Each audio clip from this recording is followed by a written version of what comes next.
Hey guys, I tried to qualify for the ISCO Championship on the PGA Tour, and this is how it went. I first had to play in the pre-qualifier, which is in Richmond, Kentucky, so I flew into Louisville, got my bags, rented a car, and drove to Lexington to get some lunch. And then I did some sightseeing at the University of Kentucky. Then I headed to the course, and on the way, drove over a one-lane bridge. And then I got to the course and practiced for about 4 hours.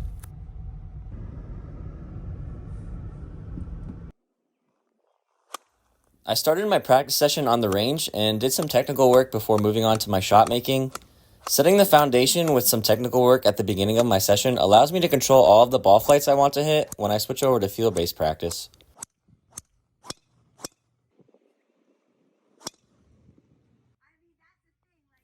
Then I moved on to some putting drills inside 6 feet. This drill is called the Death Star, and it gives me a lot of reps because I have to make 6 putts in a row from each tee before I can move on. So misses earn me more reps. It helps me with my green reading and my speed, as well as giving me more confidence inside 6 feet. When you hit so many of these putts, they become almost automatic on the course.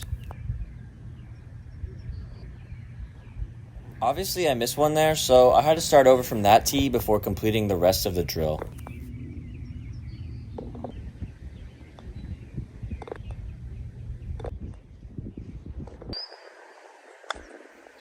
Then I did some chipping to end my session. I like to start with some basic chips to get the motion down before moving on to some more complicated shots. I like to mess with the ball position and the club face so that I have options in my short game. Of course, it's important to practice different lies when you travel to a new place with grass that's different from what you're used to. I typically practice on Bermuda, so I haven't practiced much on Bent, Rye, and Zoysia.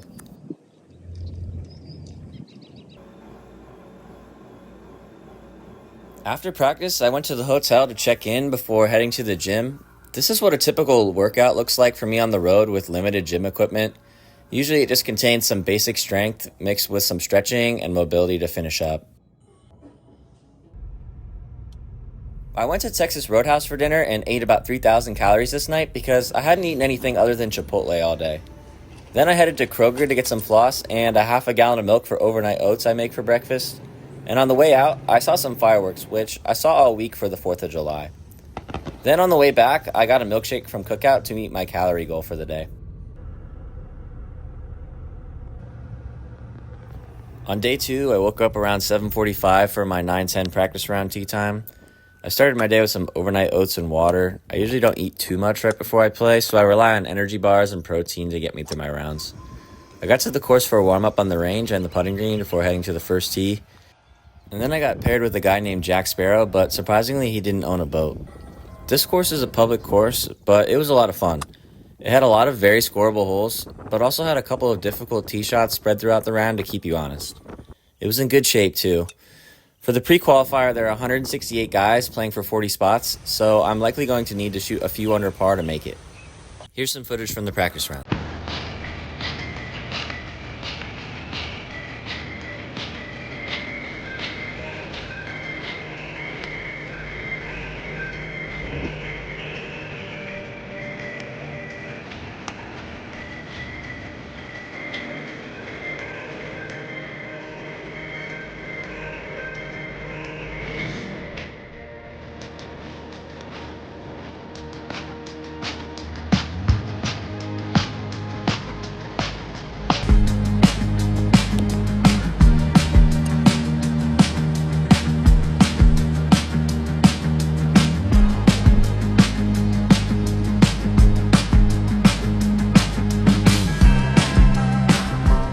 After my practice round, I went to get lunch at Panda Express before heading to the gym. I hit legs, but with less weight than on off weeks.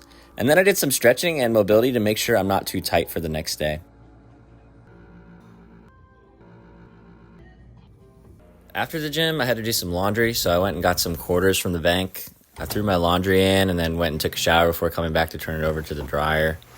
Then while I waited for my clothes to dry, I did some visualization in my room before heading back to collect my laundry and fold it.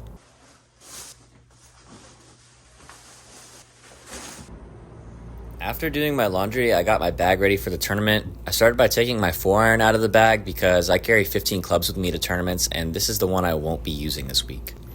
I then cleaned all of my clubs and all of the grips before moving on to mark my golf balls. I mark my balls with a cross and 2 perpendicular lines for alignment. And then I threw those in the bag and did some editing for this video before ending up back at Texas Roadhouse for dinner. The only options beside Texas Roadhouse are fast food restaurants, so this was the only real option all week. Of course, I demolished some bread and then ate a lean steak to feel good the next day. On the day of the tournament, I woke up around 10:15 for a 12:30 tee time. I started my day with some overnight oats and a banana and an energy bar, and then I primed my muscles with my massage gun before heading to the course. I start my warm-up before tournament rounds on the putting green. I like to start slow and then get my body moving right before my tee time on the range. I hit balls last because then the round feels like an extension of my range session. Then I headed to the 10th tee around 12:15 for my tee time. I didn't get any footage from my round because I was here alone, but when I finished I was in a tie for 41st and one place outside the cut line. I ended up in a tie for 51st when all scores came in. I shot 2 under, but I had chances to go much lower. I hit a poor tee ball on 12 that resulted in a double bogey after a hot start, and then I 3-putted some par 5s on the front and only made par. Ultimately, I needed to shoot 4 under to make it, so I was close, and I know I can do it. After the round, I headed back to the hotel to pack my bags. When packing my golf bag, I take all the club heads off and stick the shafts in tip first before wrapping the rest with towels. This strategy seems to work pretty well when using a soft case to transport your clubs. When I was all packed, I made my overnight oats for the next day, and then I went to Texas Roadhouse one more time. The next morning, I woke up around 2:30 to catch my 5:30 a.m. flight out of Cincinnati. I took my oats, but I left a gallon of milk because you can't bring liquids on the plane. The drive was about an hour and 40 minutes, and then when I got there, I filled up gas before returning the car, and then I got on the plane to head home. Thanks for watching, and we'll see you in the next video.